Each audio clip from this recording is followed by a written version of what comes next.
교회의 거룩함 42번째 시간입니다. 성경 본문은 에베소서 2장 1절로 10절입니다.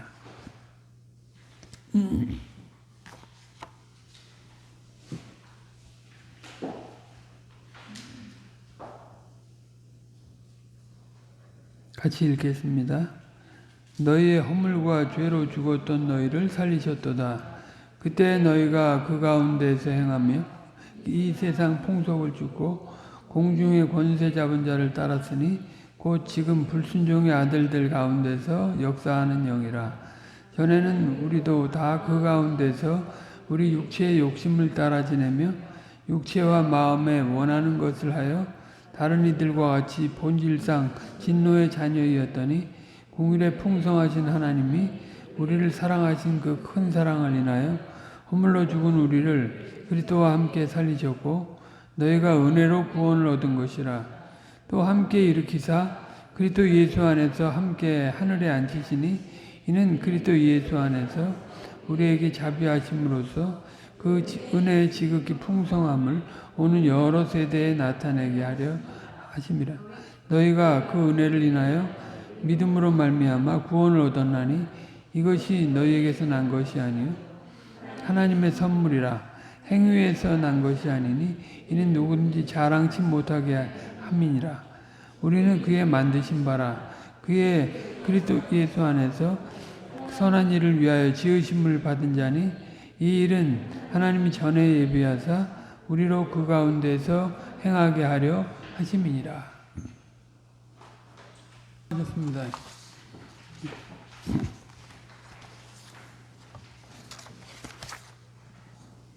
이게 진짜 이 내용이 많아서 거의 한 달은 해야 될 준비해야 될 내용인데 쓰셨네요.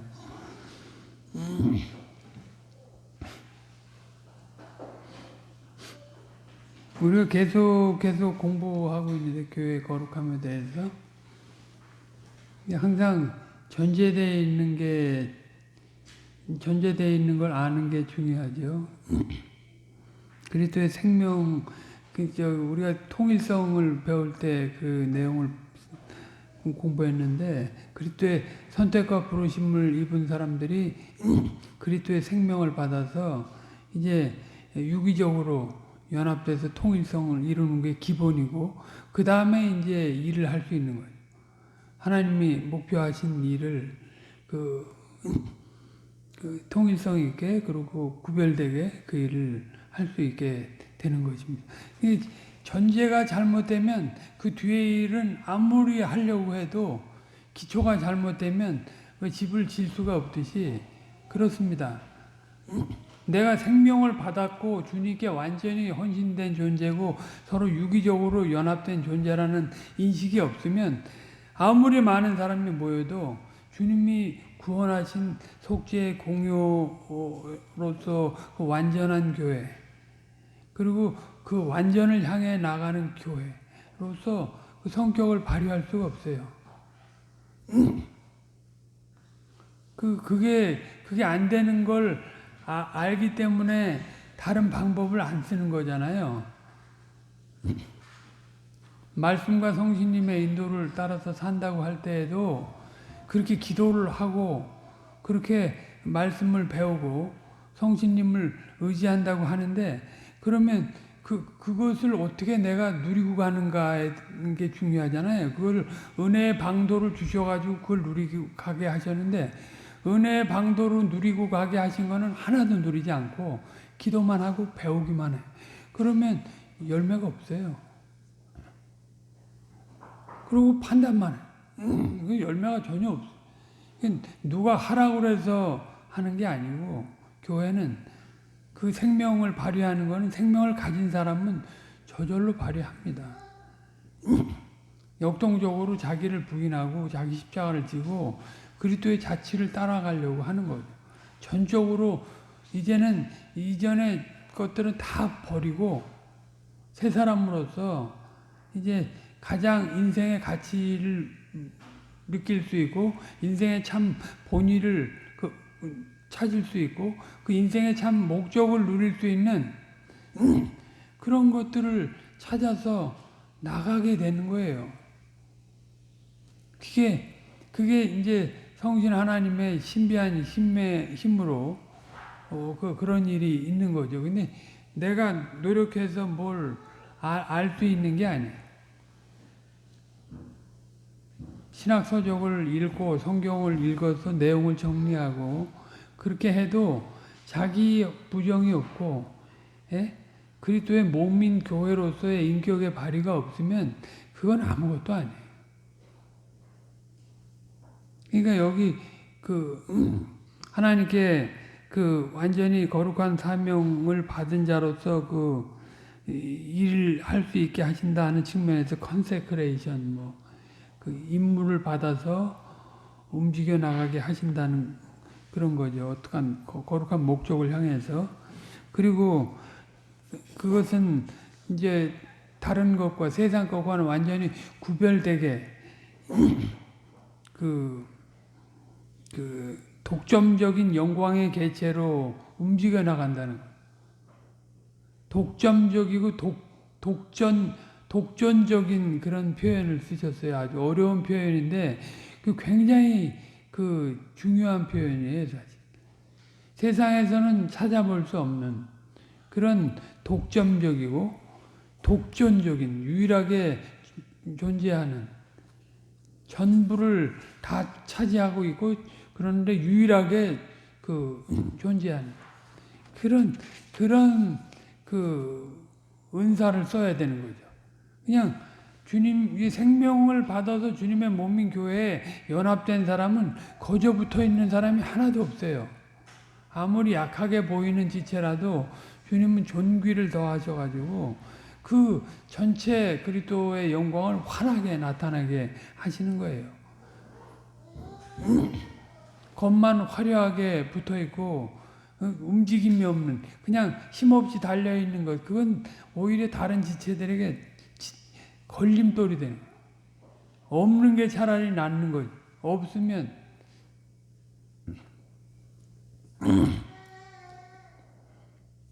아무튼 그렇게 해서 세상에서 추구하는 그런 종교성에 의한 도덕성에 의한 그런 상대적인 선 이것을 하는 도덕이 아니고요. 그런 도덕은 일반 종교도 하는 거고 이방 종교인들도 다 하잖아요. 그 세상에서 조금 바르게 살아보려고 하는 사람들은 그런 거 다 합니다.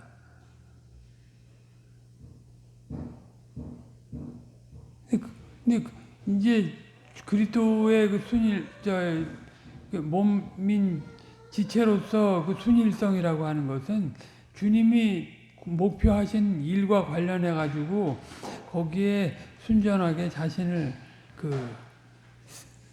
들여가고 그 흔적을 누리는 거예요. 그것이 인격으로 나오는 거죠. 언어로 나오고 그 사람의 삶의 경영으로 나오는. 그게 거룩한 거지. 아무리 폼 잡고 거룩한 폼을 잡고 있어도 성경을 아무리 많이 외우고 있고 며칠 금식을 하고 사회봉사를 하고 사회정의를 아무리 외치고 있어도요. 그것이 주님이 왕으로서 선지자로서 제사장으로서 다스리시는 그 굴레 안에서 이루어지는 일이 아니면 그건 아무것도 아니에요. 생명 있는 사람은 진짜 이런 거룩을 이루기 위해서 먼저 파리스템이라고 하고 데디케이션이라고 하는데 다 드려져요. 나는 이제는 드려진 존재다. 나의 나된 것은 하나님의 은혜고 나의 이전 것은 다 지나갔다. 나는 이제 새 것이 되었다. 이렇게 그렇게 해서 여전히 연약하고 결핍이 많지만 이제 불완전하지만 그렇지만 주님의 은혜 공유 안에서 완전한 그런 삶을 살아가. 이게 두세 사람이라도 그런 게 있어야 교회가 되는 거예요.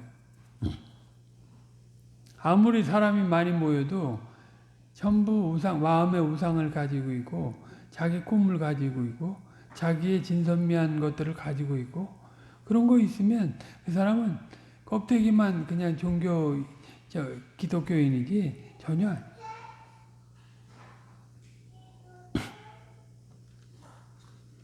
이게 여기 역사의 과정이 필요하다.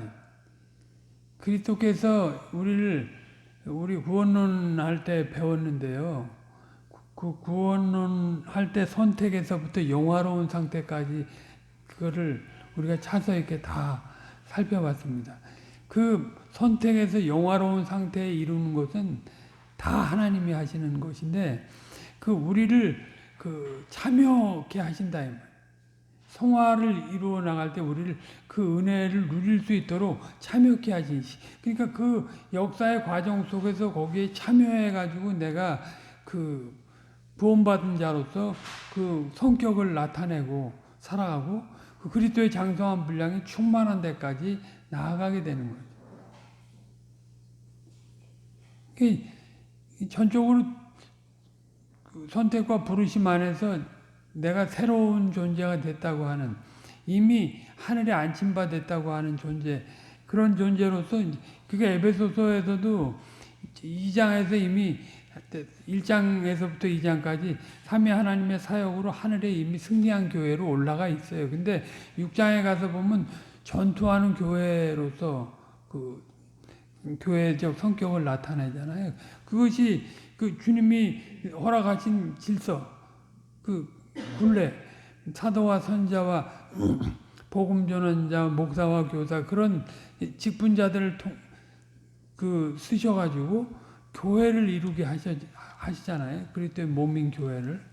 그래가지고 그 사람들이 가정이나 사회에서나 교회에서나 부부간에 또 부모 자식간에 하나님의 복 주신 것을 사역자를 통해서 들려주시는 하나님의 말씀을 통해서 확인하고 누려가는 거잖아요.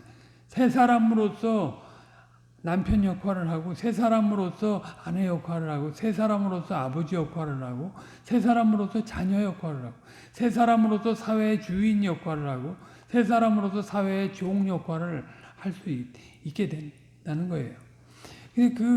모든 그런 삶을 살아갈 때 전투할 수밖에 없는데, 전투하는 무기는 전혀 우리가 이제 이따가도 보겠지만 하나님의 방식으로 전투를 하는 거죠. 하나님이 그리스도께서 본을 보여주셨잖아요. 하나님의 방식으로 승리하는 본을 다 보여주셨잖아요. 그 방식으로 해야지. 그것이 고난을 받고 죽는 일이 있어도 그게 우리에게 영광이 되고 우리에게 축복이 되는 줄 알고 그렇게 해야지. 그렇게 명백하게 그렇게 있는 말씀 앞에서 내가 이미 승리한 교회이지만 이미 그 승리한 교회로서 전투하는 삶을 형제들과 연합해서 성도들과 교통하면서 그것을 이루어가는 거죠. 나 혼자 그냥 말씀을 받아놓고 나 혼자 혼자 뭘 이렇게 주먹구구식으로 뭘 하는 게 아니고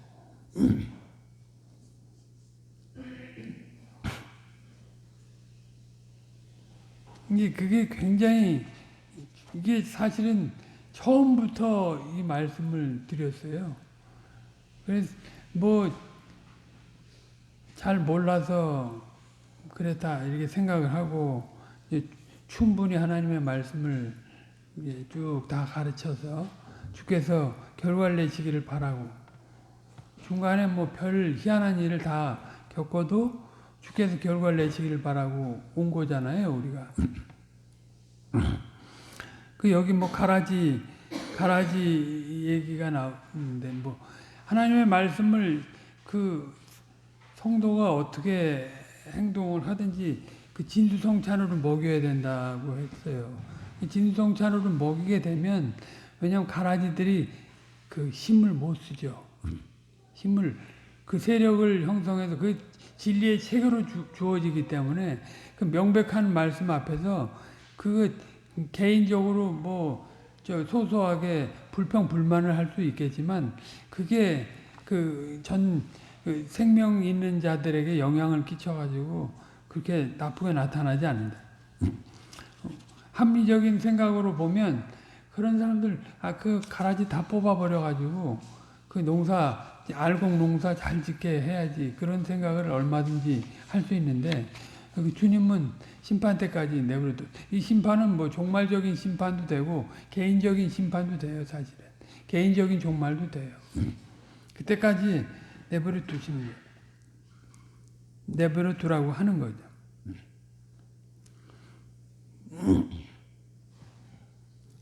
그렇게 살아갈 때, 그렇게 충성되게 그렇게 살아갈 때 교회가 거룩해진다 하는 것입니다.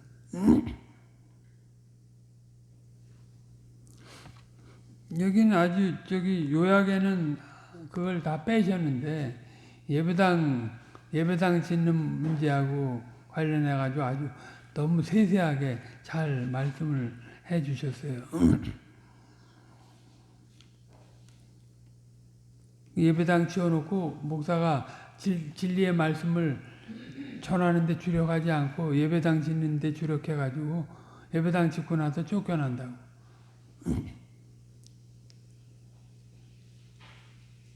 실질적으로 뭐 모이는 장소가 필요해서 그런 것을 질 수 있을 때라도 하나님의 말씀은 아주 공고하게 진수성찬으로 증거될 수 있도록 모든 이들이 노력을 해요. 그것이 교회죠. 같이 기도하고 같이 참여하고 같이 헌신해가지고 그리고 그 일이 느헤미야 때 그런 성벽 건설할 때도 그런 얘기를 했잖아요. 한쪽에는 그 건축을 하면서 한편으로는 전투를 하고 말이죠. 그렇게 모두가 일심동체가 돼서 해야지. 몇 사람이 교회에서 뭐 알아서 하겠지. 그건 교회가 아니에요. 그리고 같이 합력해서 헌신을 해야지. 다 동의를 했으면 거기에 같이 참여해서 해야 되는. 우리가 분명히 지금 뭐 이제 고난의 시기고 박해의 시기라면 그런 예배당 사실 필요 없죠. 근데 그런 경우가 아니기 때문에 우리가 예배당도 평안하게 예배를 잘 드릴 수 있는 공간도 마련하고 또 여러 상황을 생각해서 예배당도 구하고 하는 것인데 아무튼 하나님이 하신다고 하나님이 다 하시겠지 해놓고 자기 은혜의 방도로 주시고 그 생명을 발휘해서 책임지게 하신 일들은 손 다 놔봐. 몇몇 사람만 그 일에 참여해버려. 그게 교회냐? 그게 교회 아니야.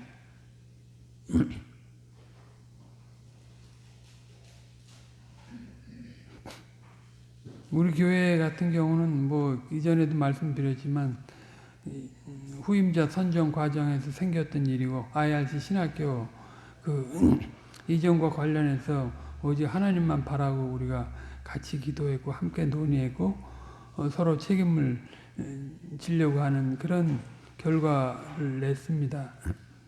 그런데 이제 실제 그 책임을 어떻게 지느냐 할 때는 내가 더 헌신된 존재로서 책임을 지는 거잖아요. 일부만 책임지고 나가고 그거는 아닌 거예요.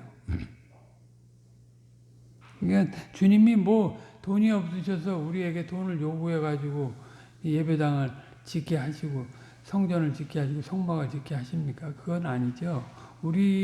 우리가 같이 참여해서 하나님의 그런 거룩한 존재로서 움직여 나가는 모습, 그것을 거기에 참여해서 그 영광을 누리게 하려고 하시는 것이지, 주님은 말씀 한마디로 세상을 창조하신 분 아니에요? 온 우주를. 주님이 우리를 왜 참여시키시는가? 주님이 무엇을 보시는가? 그런 과정 속에서 우리에게 뭘 요구하시는 건가? 진짜 구별된 존재로서 거룩한 일에 관심을 가지고 하나님의 말씀도 잘 받고 그 거룩한 성도의 교통을 누리고 그리고 이 시대의 역사적인 사명을 잘 감당하기 위해서 뭘 하려고 하는가? 아니면 뒷짐지고 책임지기 싫고 그냥 적당히 그렇게 해서는 그 거룩하다고 할 수가 없어요. 그 성신님의 유기적인 역사 가운데 그 사람이 살아간다 이렇게 말할 수 없어요. 그 교육자와 교인의 정신과 생활 전체로 다 드린 것을 사용하시는 성신님의 유기적인 역사가 나타나야 그게 진짜 거룩인 거예요. 형태도 그렇고 그 운영하는 것에 있어서도 뭐 직분도 그렇고 우리는 할 수 없지만 주님이 하게 하시면 하신다는 그런 생각으로 그 교회 일을 해 나가는. 이스라엘이 가나안을 정복해 나갈 때도 그 방식이에요. 꼭 그 방식으로 우리는 할 수 없지만 주님이 이기게 하시면 이긴다 하고 군사력으로는 비교도 안 되지만 그 주님이 주시기로 하셨고 그것이 궁극적으로 뭘 나타내는 것인가 하는 것을 그 주님이 미리 다 보여주셨기 때문에 그 믿음으로 그냥 믿음을 요구하시는 거죠. 우리의 믿음을. 우리가 진짜 마음을 다하고 힘을 다해서 주님을 사랑하고 이제 구별된 존재로서 진짜 창조주 하나님, 구속주 하나님과 연합돼서 움직여 나간다는 실증을 생활 속에서 그 개인의 행보 가운데 또 교회적 생활 가운데 나타내야 하는 거예요. 그래야 그게 이제 전체로 드려진 존재로서 거룩하다 이렇게 거룩한 일을 하고 있다 이렇게 말. 그런 사람이 무슨 일이 있어서 뭐 못 나올 수도 있고 뭐 그래도 그것은 그게 뭐 판단받을 일은 아니에요.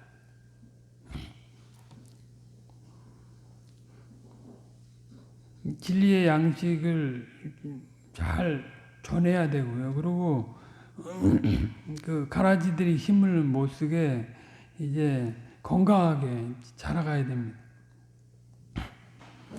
그리고 진리의 양식이 중요하다는 얘기를 여기서 하시면서 또 어떤 얘기를 했냐면 그 성도보다 한 발 앞서 가야 된다.